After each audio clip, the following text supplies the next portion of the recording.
Okay, science students, this video is going to help you figure out how to determine the number of protons, electrons, and neutrons an atom or an element has.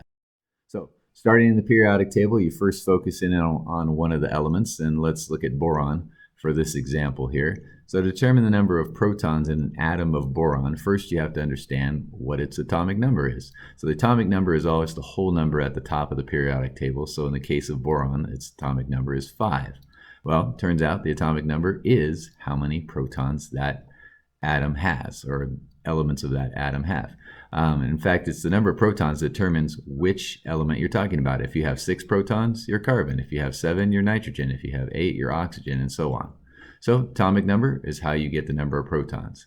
Next, to figure out the number of electrons, you also use the atomic number, and you know this rule, that the number of protons an element or an atoms of an element has is equal to the number of electrons. So for boron, since it has 5 protons, it also has 5 electrons. Done. That's the easy stuff.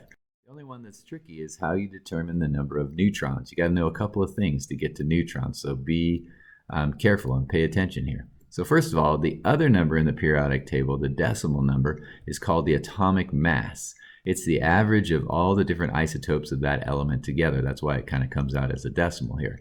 Well, if you take the atomic mass and round it off, it has a different name. It's called the mass number.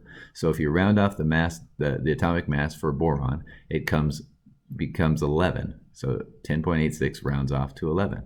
Well, that rounded off whole number turns out to be equal to the number of protons and neutrons added together for that particular element. So we're getting at, well, how do I figure out how many neutrons? Well, we got 11 is protons and neutrons together. So a little bit of math here. If you remember that the neutrons, all you got to do is take the mass number which is 11, and subtract the atomic number for the element. The atomic number is 5. So that essentially means to figure out a neutrons, you take the mass number, which is 11, protons and neutrons added together, subtract out 5 protons, and you get your answer, 6 neutrons. Pretty easy. So quick summary. So this picture here in the top of an element is the number of protons in an atom, and that's called the atomic number. And the number of protons always equals the number of electrons of an atom. The bottom number in the periodic table is called the atomic mass, which is the average mass of all the different isotopes of that element. If you round off the atomic mass, you get the mass number. And the mass number is the protons and neutrons added together. Again, getting it by rounding it off.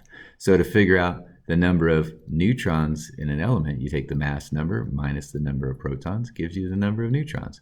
So the mass number for boron, I round this off, I get 11. I subtract the number of protons, which is 5, and simple math gets me to 6. 6 neutrons for boron. That's it. I hope this helps.